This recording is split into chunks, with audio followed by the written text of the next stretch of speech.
আজকে মাধ্যমিকের বাংলার পাঠ্য সুবোধ ঘোষ রচিত বহুরূপী যে গল্পটি আছে, এই বহুরূপী গল্পটির পুঙ্খানুপুঙ্খ আলোচনা এবং বিস্তৃত ব্যাখ্যা এবং সঙ্গে কিছু রোমাঞ্চকর তথ্য, রসগ্রাহী আলোচনা তোমাদের সাথে শেয়ার করব। আশা করি ভিডিওটি প্রত্যেকটি মাধ্যমিক ছাত্রছাত্রীর কাজে লাগবে এবং অনেক উপকৃত হবে তোমরা। এই একটি অনলাইন ক্লাসের মতন করে আমরা সমগ্র ভিডিওটিতে দেখে নেব বহুরূপী গল্পটাকে, একদম টেক্সট ধরে ধরে পড়ে নেব খুঁটিয়ে, যাতে তোমাদের মধ্যে কোনো রকম কোনো ডাউটস এই গল্প থেকে আর না থাকে।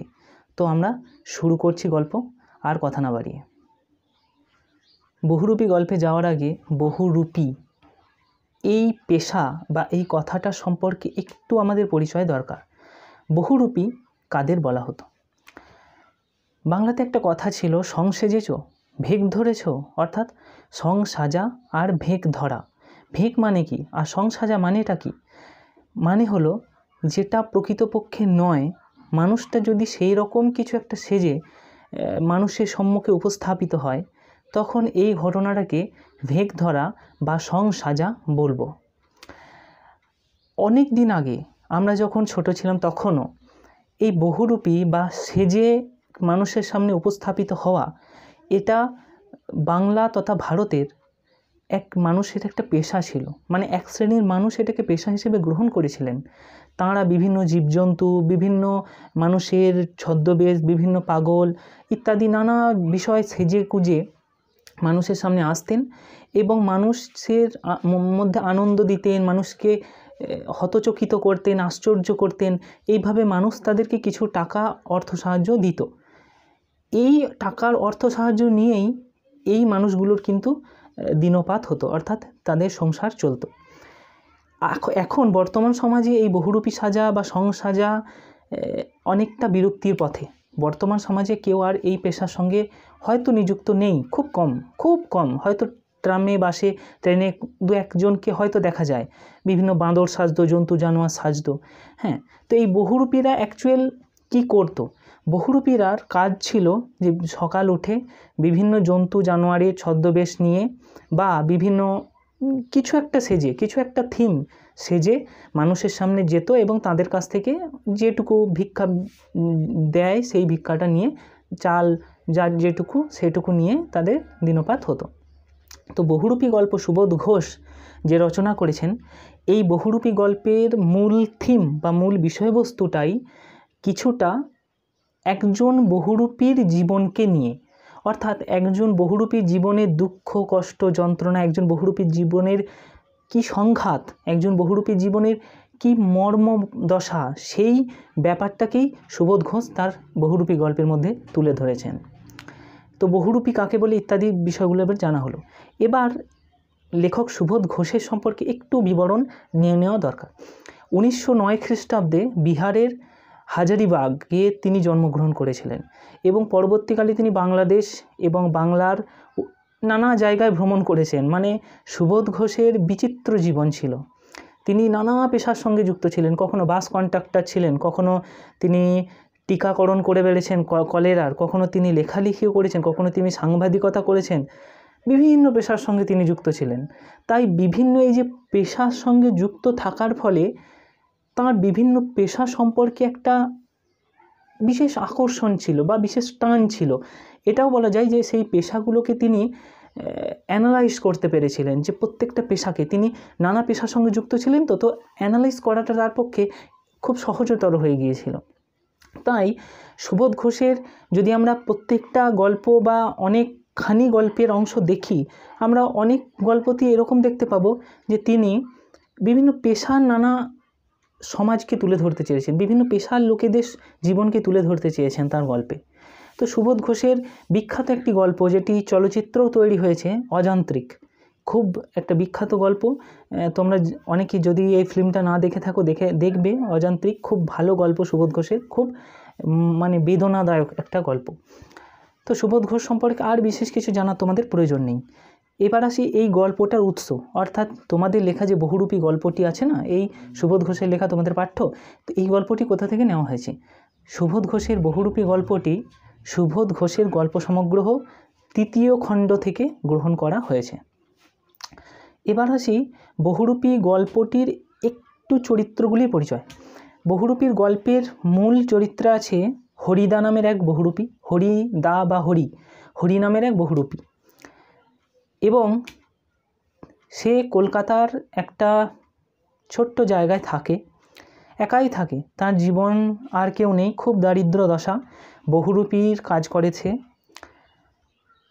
কীভাবে এই হরিদার জীবনের বিভিন্ন টানাপোড়েন ধরা পড়েছে কবির বা লেখকের চোখে, সেটাই এই গল্পের বিষয়বস্তু।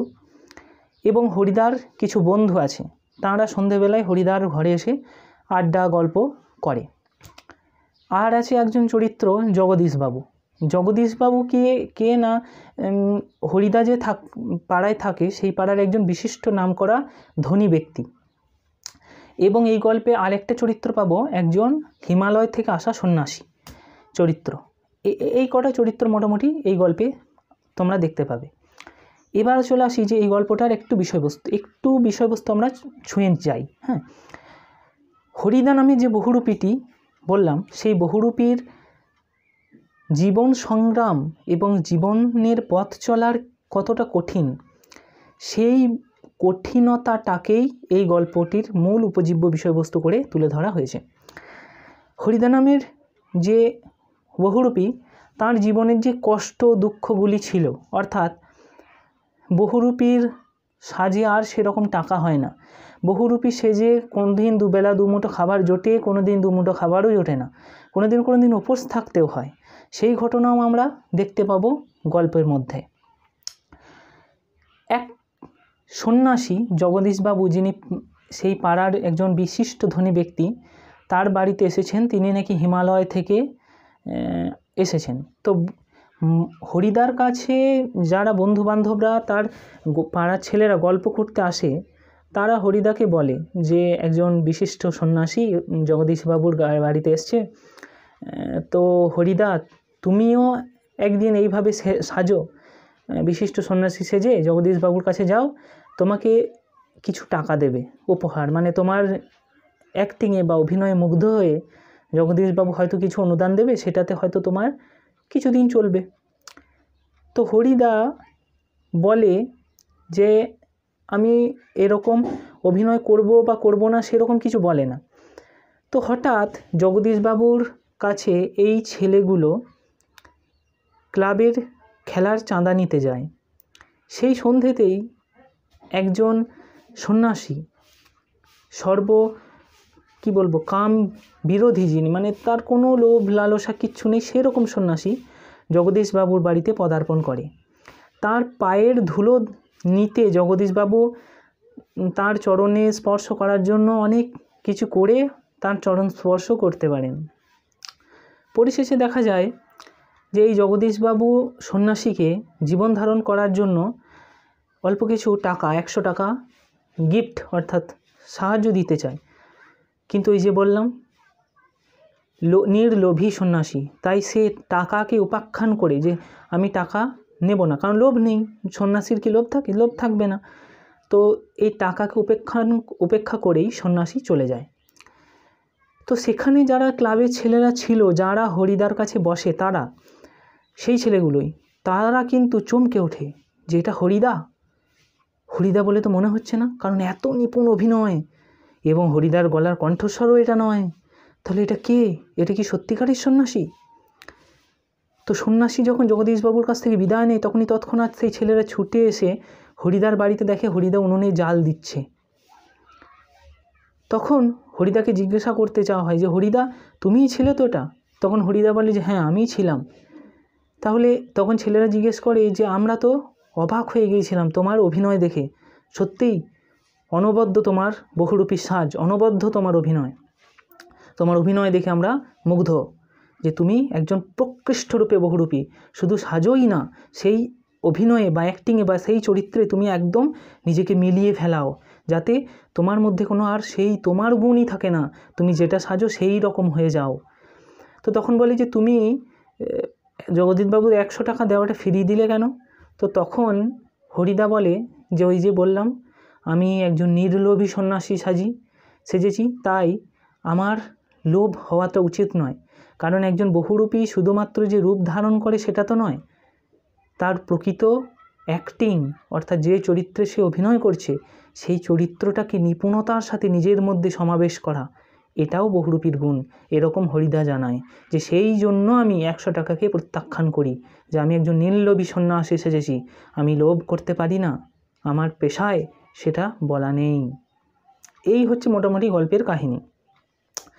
এবার আসি গল্পটির নামকরণ, যে বহুরূপী নামখানি কতখানি সার্থক কিনা। দেখো, নামকরণ নানা রকমভাবে হয়। চরিত্র দিয়ে নামকরণ হতে পারে, ঘটনা দিয়ে নামকরণ হতে পারে, বিষয়বস্তু দিয়ে নামকরণ হতে পারে। এই গল্পটির বিষয়বস্তু অনুসারে নামকরণ করা হয়েছে। এই গল্পটির যার সম্পর্কে বলা হয়েছে তিনি একজন পেশায় বহুরূপী। সেই বহুরূপী হরির জীবনের সমগ্র টানাপোড়েন, উপরে নিচে, সুখ দুঃখ, ছোট বড় কাহিনী সব এখানে উপস্থাপিত করা হয়েছে। সে কারণে এই যে নাম বহুরূপী খুবই সার্থক এবং যথার্থ হয়েছে, এটা বলাই যায়। কারণ যেহেতু একজন বহুরূপীর জীবনের ঘটনাকে নিয়েই গল্পটির উপজীব্য বিষয়, তাই বহুরূপী এই নামকরণটি যথাযোগ্য, এটা নিয়ে কোনো সংশয়ই আর থাকতে পারে না। এবার আসি গল্পটির ভাববস্তু, অর্থাৎ সুবোধ ঘোষের যে বহুরূপী গল্পটির মধ্যে কি আঙ্গিক বা কি সাহিত্যশৈলী বা কি সমাজের দর্শন আমরা দেখতে পাই, এটা একটু ছুঁয়ে যাই।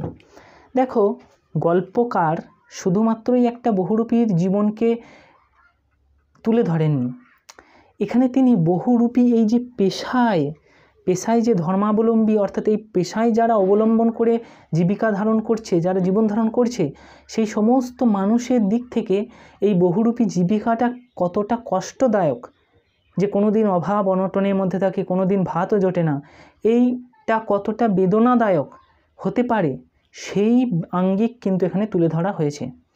অর্থাৎ শুধুমাত্র লেখক বহুরূপী হরিদার জীবনচরিতকেই এখানে তুলে ধরেছেন এমন নয়, একজন বহুরূপী পেশাধারী মানুষের জীবনের কি খুঁটিনাটি সুখ দুঃখগুলি, সেগুলোকেও তিনি তুলে ধরেছেন, সেগুলিকেও তিনি ছুঁয়ে গেছেন। গল্পটা যখন পড়াবো দেখতে পাবে তোমরা যে কিভাবে একজন বহুরূপী জীবন, কষ্টের জীবন, সেই কষ্টের জীবনে কি ঘটনা ঘটতে পারে, সেই কষ্টের জীবনে একজন বহুরূপীকে কি সহ্য করতে হয়, সে সবই দেখতে পাবো।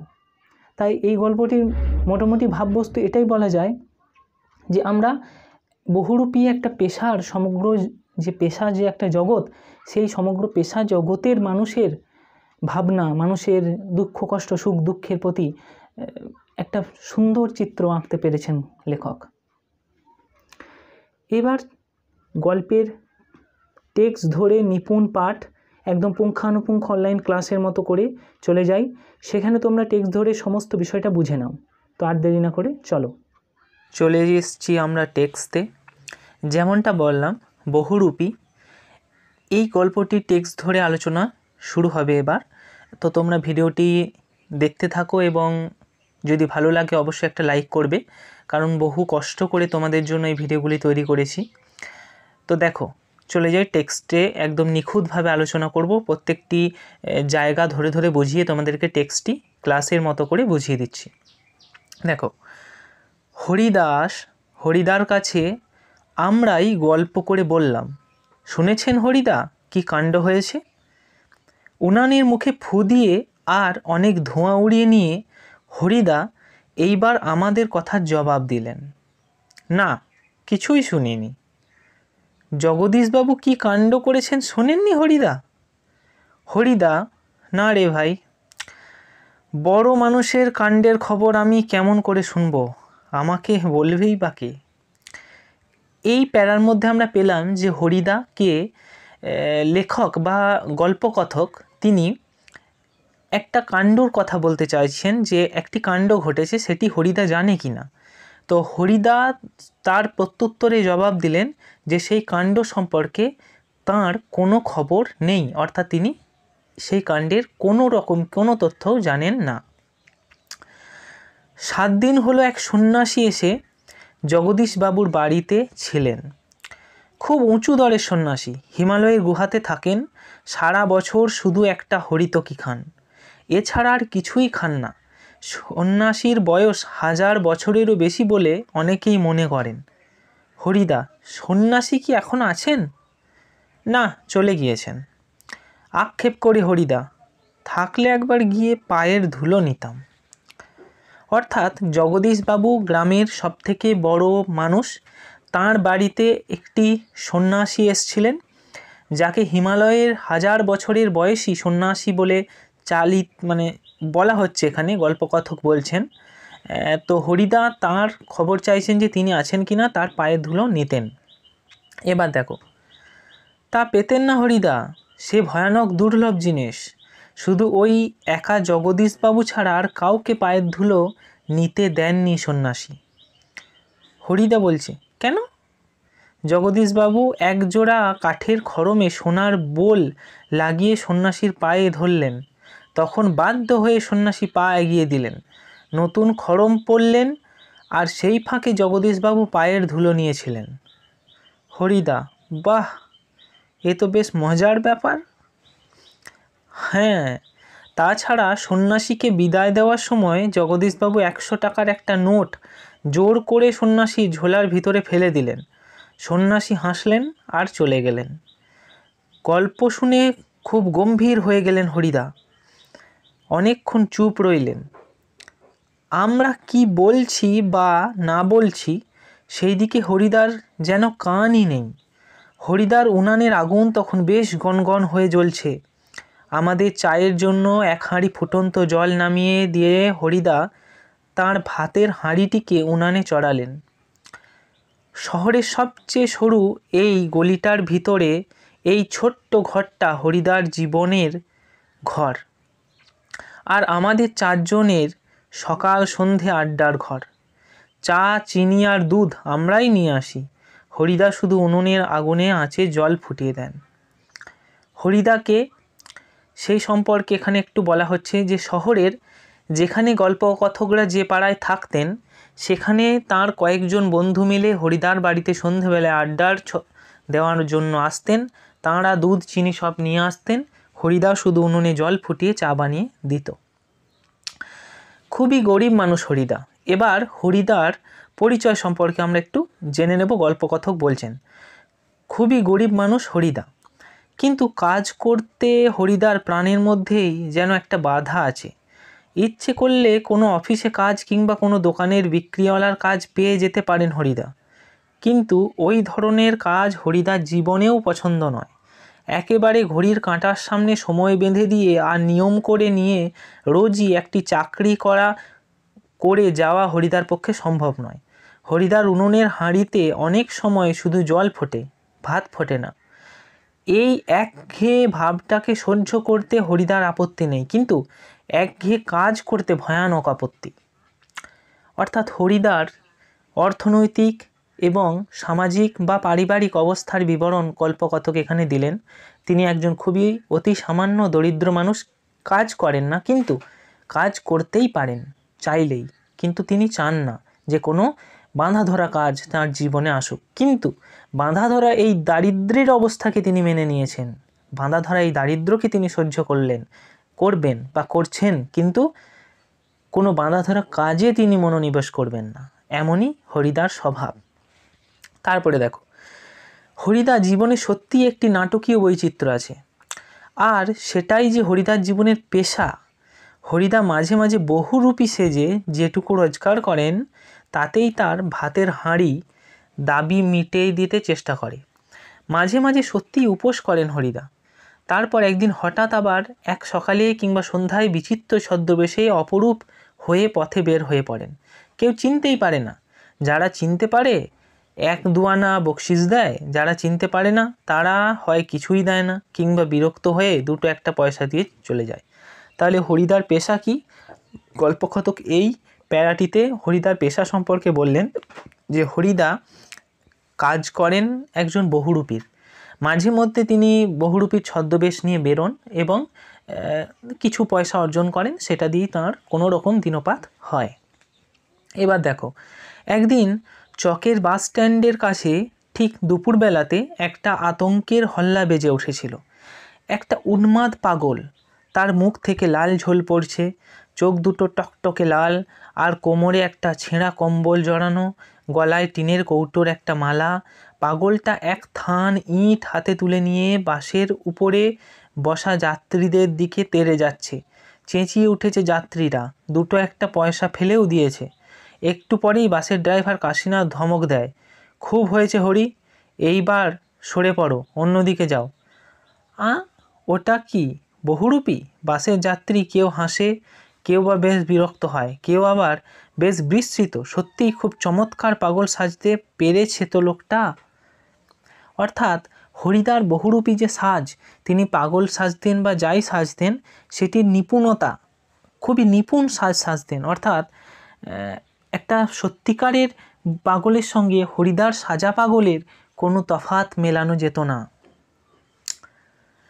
হরিদার জীবন এইরকমই বহুরূপের খেলা দেখিয়ে একরকম চলে যাচ্ছে। এই শহরের জীবনের মাঝে মাঝে বেশ চমৎকার ঘটনা সৃষ্টি করেন বহুরূপী হরিদা। সন্ধ্যার আলো সবেমাত্র জ্বলেছে, দোকানে দোকানে লোকজনের ব্যস্ততা আর মুখরতা জমে উঠেছে। হঠাৎ পথের উপর দিয়ে ঘুঙুরের মিষ্টি শব্দ ঝুমঝুম করে বেজে চলে যেতে থাকে। এক রূপসী বাইজি প্রায় নাচতে নাচতে চলে যাচ্ছে। শহরে যারা নতুন এসেছে তারা দুই চোখ বড় করে তাকিয়ে দেখছে, কিন্তু দোকানদার হেসে ফেলে, হরির কাণ্ড দেখো। অর্থাৎ সেই রূপসী বাইজিটাকে হরিদা সেজেছে। এটা একটা বহুরূপী নাকি? কারোর মুগ্ধ চোখে মোহভঙ্গ হয়, আর যেন বেশ একটু হতস্বরে প্রশ্ন করে ওঠে। বাইজির ছদ্মবেশে সেদিন হরিদার রোজগার মন্দ হয়নি। মোট 8 টাকা 10 আনা পেয়েছিল। আমরাও দেখেছিলাম। একটা দোকানের সামনে গিয়ে দাঁড়াচ্ছে সেই রূপসী বাইজি, মুচকি হেসে আর চোখ পিটে একটি ফুল সাজি এগিয়ে দিচ্ছে। দোকানদার হেসে ফেলে আর একটা সিকি তুলে নিয়ে বাইজির হাতের ফুল সাজির উপর ফেলে দেয়। কোনোদিন বাউল, কোনোদিন কাপালিক, কখনো বেচকা কাঁধে বুড়ো কাবুলিওয়ালা, কখনো হ্যাট প্যান্টলুন পরা ফিরিঙ্গি ফেরামিন সাহেব। একবার পুলিশ সেজে দয়ালবাবু লিচু বাগানের ভিতর দাঁড়িয়েছিলেন হরিদা। স্কুলের 4টে ছেলেকে ধরেছিলেন। ভয়ে কেঁদে ফেলেছিল ছেলেগুলো, আর স্কুলের মাস্টার এসে সেই নকল পুলিশের কাছে ক্ষমা চেয়েছিলেন, এবারের মতো মাফ করে দিন ওদের। কিন্তু 8 আনা ঘুষ নিয়ে তারপর মাস্টারের অনুরোধ রক্ষা করেছিলেন সেই নকল পুলিশ হরিদা।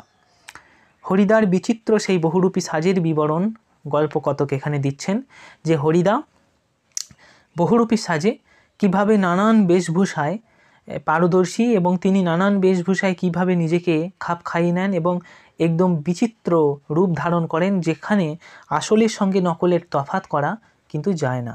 এতটাই নিপুণ তার বহুরূপীর সাজ। পরের দিন অবশ্য স্কুলের মাস্টারমশাই জানতে বাকি থাকেনি কাকে তিনি 8 আনা ঘুষ দিয়েছেন, কিন্তু মাস্টারমশাই একটু রাগ করেননি, বরং একটু তারিফই করলেন, বাহ, সত্যিই খুব চমৎকার পুলিশ সেজেছিল হরি। আর এখন কিন্তু আমরা ঠিক বুঝতে পারছি না হরিদা এত গম্ভীর হয়ে কি ভাবছেন। সন্ন্যাসীর গল্পটা শুনে কি হরিদার মাথায় মধ্যে কোনো নতুন মতলব ছটফট করে উঠেছে? ঠিকই, আমাদের সন্দেহ মিথ্যা নয়। হরিদা বললেন, আজ তোমাদের একটা জবর খেলা দেখাবো। আমাদের দেখিয়ে আপনার লাভ কি হরিদা? আমাদের কাছ থেকে একটা সিগারেট চেয়ে বেশি কিছু আর তো পাবেন না। হরিদা, না, ঠিক তোমাদের দেখাবো না, আমি বলছি আমরা যেখানে থেকেও তোমরা সেখানে থেকো, তাহলে দেখতে পাবে কোথায়। অর্থাৎ হরিদা আজকে একটি বহুরূপী নতুন সাজ, একটি নতুন বেশের কথা এখানে তুলে ধরছেন, যে তিনি আজকে একটি নতুন সাজ সাজবেন, সেটি নাকি একটি বিচিত্র হবে, এবং গল্পকথকদের সেখানে থাকতে বলছেন সেই মজার খেলা দেখার জন্য। হরিদা আজ সন্ধেয় জগদীশবাবুর বাড়িতে। হঠাৎ জগদীশবাবুর বাড়িতে খেলা দেখাবার জন্য আপনার এত উৎসাহ জেগে উঠল কেন? হরিদা হাসেন, মোটা মতন কিছু আদায় করে নেব, বুঝতেই তো পারছো, পুরো দিনটা রূপ ধরে ঘুরে বেরিয়েও 2-3 টাকার বেশি হয় না। একবার বাইরে সেজে অবশ্য বেশ কিছু টাকা পাওয়া গিয়েছিল, কিন্তু ওতেই বা কী হবে? ঠিকই বলেছেন হরিদা, সপ্তাহে বড়জোর একটা দিন বহুরূপী সেজে পথে বের হন হরিদা, কিন্তু তাতে 7 দিনের পেট চলবার মতো রোজগার হয় না। হরিদা বলেন, না, এবার আর কাঙালের মতো হাত পেতে বকশিস নেওয়া নয়, এবার মারিত হাতি লুটিত ভাণ্ডার, একবারই যা ঝোলে নেব তাতে আমার সারা বছর চলে যাবে। কিন্তু সে কি করে সম্ভব? জগদীশবাবু ধনী মানুষ বটেন, কিন্তু বেশ কৃপণ মানুষ। হরিদাকে একটা যোগী সন্ন্যাসী কিংবা বৈরাগী সাজতে দেখে কত আর খুশি হবেন জগদীশবাবু? আর খুশি হলেই বা কত আনা বকশিস দেবেন? 5 আনার বেশি নয়। হরিদা বলেন, তোমরা যদি দেখতে চাও তবে আজ ঠিক সন্ধ্যাতে জগদীশবাবুর বাড়িতে থেকো। আমরা বললাম, অবশ্যই থাকবো, আমাদের স্পোর্টসের চাঁদা নেবার জন্য আজ ঠিক সন্ধ্যাতেই জগদীশবাবুর কাছে যাব। 2 এবার প্যারা 2, অর্থাৎ এখানে একটা সন্ধে এবার জগদীশবাবুর বাড়ির কি ঘটছে সেটা এখানে এবার আমরা চলে যাব, গল্পকথক সেই বিবরণী এখানে দেবেন। বড় চমৎকার আজকের এই সন্ধ্যার চেহারা। আমাদের শহরের গায়ে কতখানি তো চাঁদের আলো পড়েছে, কিন্তু কোনোদিনও তো আজকের মতো একটা স্নিগ্ধ শান্ত উজ্জ্বলতা কোনোদিনও চারিদিকে এত সুন্দর হয়ে ফুটে ওঠেনি। ফুরফুর করে বাতাস বইছে, জগদীশবাবুর বাড়ির বাগানের সব গাছের পাতা ঝিরঝির শব্দ করে কি যেন বলতে চাইছে। জগদীশবাবুর বাড়ির বারান্দাতে মস্ত বড় একটা আলো জ্বলছে। সেই আলোর কাছে একটি চেয়ারের উপর বসে আছেন জগদীশবাবু। সাদা মাথা, সাদা দাড়ি, সৌম্য শান্ত জ্ঞানী মানুষ জগদীশবাবু। আমাদের স্পোর্টসের চাঁদা খাতাটিকে জগদীশবাবুর হাতে তুলে দিয়েই দাঁড়িয়ে আছি। চমকে উঠলেন জগদীশবাবু। বারান্দায় সিঁড়ির দিকে তাকিয়ে জগদীশবাবু 2 বিস্মিত চোখ অপলক হয়ে গেল। আমরাও চমকে উঠেছি বই কি, আশ্চর্য হয়েছি, একটু ভয়ও পেয়েছি। কারণ সত্যি এই যে বিশ্বাস করতে পারছি না, সিঁড়ির কাছে এসে দাঁড়িয়ে সে কি সত্যিই হরিদা? ওর চেহারা কি সত্যিই কোনো বহুরূপীর হতে পারে?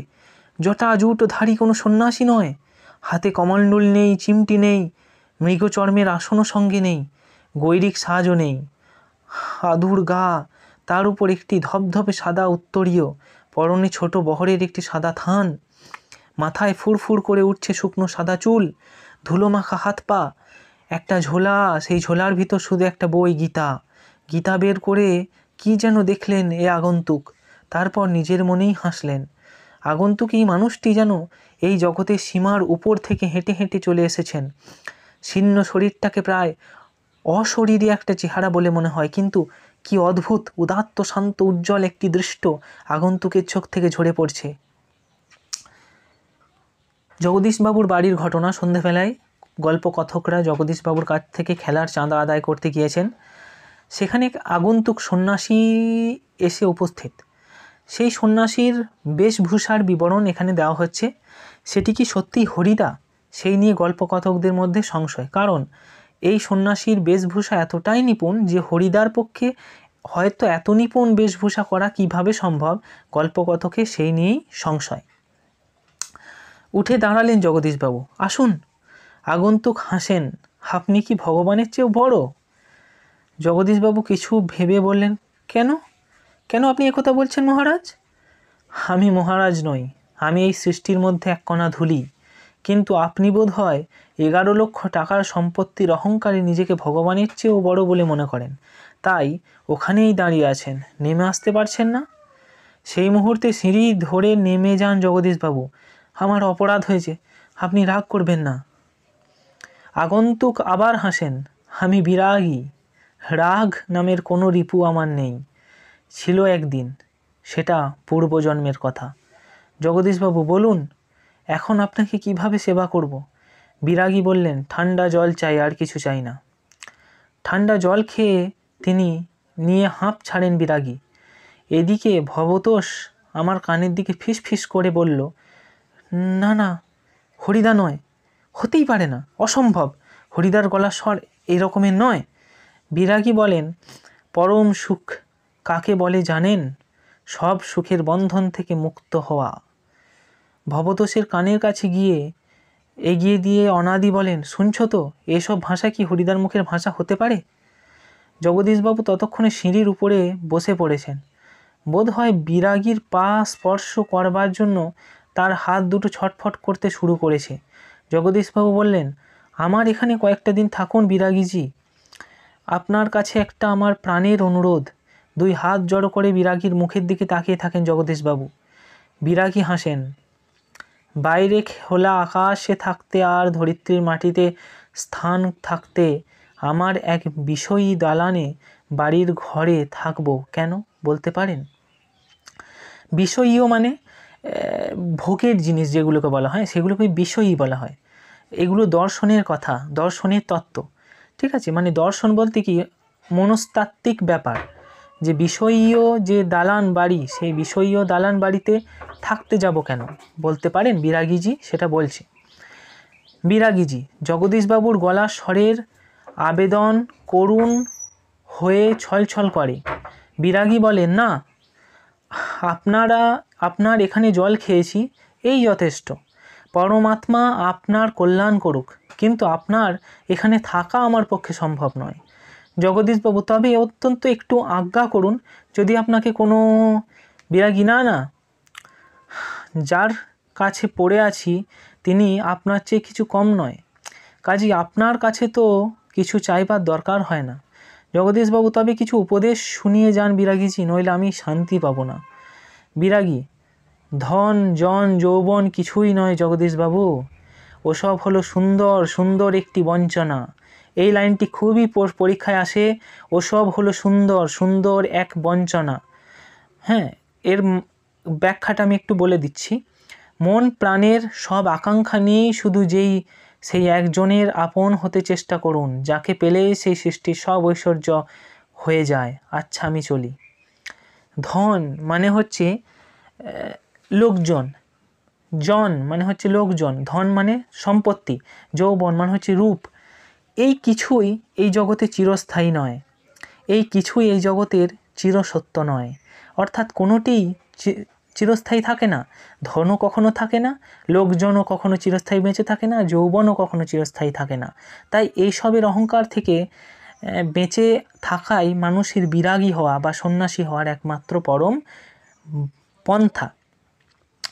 ওসব হলো সুন্দর একটি বঞ্চনা মানে এই জিনিসগুলো, অর্থাৎ ধন জন যৌবন, এগুলিকে বঞ্চনা বলা হয়েছে। মানে এইগুলো থেকেই মানুষের মধ্যে মোহর জন্ম নেয়, লোভের আকাঙ্ক্ষার জন্ম নেয়। সেই লোভ থেকেই মানুষের পাপ বোধ, এবং পাপ থেকেই অহংকার বোধ, অহংকার থেকেই মানুষের বিনাশ ঘটে থাকে। এই কথা এখানে বলা হয়েছে। জগদীশবাবু বলেন, আপনি একটি মিনিট থাকুন বিরাগীজি। সিঁড়ির উপরে অঞ্চল 1 মিনিট রইলেন বিরাগীজি অচঞ্চল হয়ে। আজকের চাঁদের আলোর চেয়ে স্নিগ্ধ এক জ্যোৎস্না যেন বিরাগীর চোখ থেকে ঝরে পড়ছে। ভবতোষ ফিসফিস করে, না না, ওই চোখ হরিদার চোখ হতে পারে না, অসম্ভব। জগদীশবাবুর হাতে এক থলির ভিতরে নোটের তাড়া। বিরাগীর পায়ের কাছে থলিটাকে রেখে দিয়ে ব্যাকুল স্বরে প্রার্থনা করেন জগদীশবাবু, এই প্রণামী, সেই সামান্য 100 টাকা গ্রহণ করে আমাকে শান্তি দান করুন বিরাগীজি। আপনার তীর্থ ভ্রমণের জন্য এই টাকা আমি দিলাম। বিরাগী হাসেন, আমার বুকের ভিতরেই যে সব তীর্থ, ভ্রমণ করে দেখবার তো কোনো দরকারই হয় না। মানে এটাই বলতে চাই, বুকের ভিতর মানে কি, কথাটা তাৎপর্য পড়ে। বুকের ভিতর কথার মানে হলো মন। বুকের ভিতর থাকে কি, হার্ট অর্থাৎ হৃদয়, মন। সেই মনের ভিতরেই আমাদের সব তীর্থ বর্তমান থাকে। আমরা মনে মনে যদি তীর্থস্থানকে ভেবে নিই এবং নিজের মনকে পবিত্র করি, তাহলেই সমস্ত তীর্থ করার মতোই ব্যাপার বা পবিত্রতা আসে। আর তীর্থ করতে গিয়ে, তীর্থস্থানে গিয়েও যদি আমাদের মন অপবিত্র থাকে, তাহলে সেই তীর্থের কোনো মানে হয় না। জগদীশবাবু, আমার অনুরোধ বিরাগীজি, আপনি রাখুন টাকাটা। বিরাগী বললেন, আমি যেমন অনায়াসে ধুলো মারিয়ে চলে যেতে পারি, তেমনি অনায়াসে সোনা মারিয়েও চলে যেতে পারি। বলতে বলতে সিঁড়ি থেকে নেমে গেলেন বিরাগী। 100 টাকা থলিটা সিঁড়ির উপরেই পড়ে রইল। সেই দিকে ভুলে একবারও তাকালেন না বিরাগী। কি করেছেন হরিদা, কি হলো, কই? আজ যে বলেছিলেন জবর খেলা দেখাবেন, সে কি ভুলেই গেলেন? আজকে সন্ধ্যা ঘরে বসেই কাটিয়ে দিলেন কেন? বলতে বলতে আমরা সবাই হরিদার ঘরের ভিতর ঢুকলাম। হরিদার উনুনে আগুন তখন বেশ গনগন করে জ্বলছে। উনুনের ওপর হাঁড়িতে চাল ফুটছে, আর একটা বিড়ি ধরিয়ে নিয়ে হরিদা চুপ করে বসে আছেন। আমাদের দেখতে পেয়েই লজ্জিতভাবে হাসলেন। কি আশ্চর্য, চমকে ওঠে ভবতোষ। হরিদা, আপনি তাহলে সত্যিই বের হয়েছিলেন? আপনিই বিরাগী? হরিদা হেসে, হ্যাঁ রে ভাই, ওই তো সেই সাদা উত্তরীয় পড়ে রয়েছে মাদুরের ওপর, আর সেই ঝোলাটা, আর সেই গীতা। অনাদি বলে, এ কী কাণ্ড করলেন হরিদা, জগদীশবাবু তো অত টাকা সাধলেন, অথচ আপনি একেবারে খাঁটি সন্ন্যাসীর মতো সব তুচ্ছ করে সরে বললেন। খাঁটি সন্ন্যাসী মানে? এই কথাটার একটু তাৎপর্য বোঝো। খাঁটি সন্ন্যাসী বলতে এখানে বোঝা হয়েছে, খাঁটি সন্ন্যাসী কি হয়? বিরাগী। তার অর্থ কোনো প্রতিপত্তির ওপর লোভ থাকে না। তো একজন খাঁটি সন্ন্যাসীর কি করা উচিত? সমস্ত লোভ থেকে সরে আসা উচিত, সমস্ত লোভকে ত্যাগ করা উচিত। এখানে হরিদাও একজন সন্ন্যাসীর যেহেতু বেশ ধরেছেন, একজন খাঁটি সন্ন্যাসীর স্বভাব কেমন হয় সেটাকেও কিন্তু তিনি রপ্ত করেছেন। একটা খাঁটি সন্ন্যাসীর স্বভাবের মতন তিনি অর্থের প্রতিপত্তি বা যশকে ত্যাগ করতে পেরেছেন নিমেষেই। তো একজন হরিদা শুধু বহুরূপী নয়, তিনি প্রকৃতপক্ষে একজন অভিনেতা, বা তিনি যে বহুরূপীর সাজ নেন সেখানে তিনি নিজের মনকে নিমজ্জিত করেন, ঠিক সেরকমভাবেই। হরিদা কি করব বলো, ইচ্ছে তো হলো না। শতহোক বাবু, তো কি শতহোক একজন বিরাগী সন্ন্যাসী হয়ে টাকা ফাঁকা কি স্পর্শ করি বলো, তাতে যে আমার ঢং নষ্ট হয়ে যায়। অর্থাৎ নিজের কি বলবো, একটা প্রেস্টিজ, আমি যে একজন নিপুণ অভিনেতা, নিপুণ বহুরূপী, সেই নিপুণতার মধ্যে কালিমা লাগবে। আমি সন্ন্যাসী হয়েছি, সন্ন্যাসীর কোনো অর্থের প্রতিপত্তি যশের লোভ থাকে না, আমারও নেই। সেই কথাই হরিদা এখানে স্পষ্ট করলেন। কি অদ্ভুত কথা বললেন হরিদা। হরিদার এক কথার সঙ্গে তর্ক চলে না, আর বুঝতে অসুবিধা নেই। হরিদার জীবনের ভাতের হাঁড়ি মাঝে মাঝে শুধু জল ফুটিয়ে সারা হবে। অদৃষ্ট কখনো হরিদার এই ভুল ক্ষমা করবে না। অনাদি বলে, কিন্তু আপনি কি জগদীশবাবুর কাছে গিয়ে আর কখনো চেঁচিয়ে হাসেন হরিদা? যাবই তো, না গিয়ে উপায় কি? কিন্তু গিয়ে অন্তত বকশিসটা তো দাবি করতে হবে। বকশিস? চেঁচিয়ে ওঠেন ভবত, সেটা তো বড় জোর 8 আনা কিংবা 10 আনা। হরিদা বিড়ি মুখে দিয়ে লজ্জিতভাবে হাসলেন। কি আর করা যাবে বলো, খাঁটি মানুষ তো। এই বহুরূপীর জীবন, এর বেশি কি আর আশা করতে পারে? এইভাবে হরিদার জীবনের কাহিনী শেষ করলেন, যে আমার জীবনটা বহুরূপী। আমি যখন বহুরূপী সাজ নিই, শুধুমাত্র সেই সাজসজ্জিত হই না, সেই ঢং অর্থাৎ সেই যে পেশা, সে তার সঙ্গেও নিজের আত্মকে বিনিয়োগ করি। আমি প্রত্যেকটি সেই জীবনকে আমি আত্মস্থ করি, প্রত্যেকটি জীবনের কাহিনীকে আমি আত্মস্থ করতে পারি। এইভাবেই সুবোধ ঘোষ গল্পের কথক গল্পটিকে শেষ করলেন। আশা করি আজকের এই মনোজ্ঞ আলোচনাটি তোমাদের ভালো লেগেছে। যদি ভালো লেগে একটু উপকারে আসে, অবশ্যই একটি লাইক করবে, আর চ্যানেলে নতুন হলে এই ধরনের ভিডিও পাওয়ার জন্য চ্যানেলটিকে সাবস্ক্রাইব করে নেবে, বেল আইকনটি অল করে দেবে।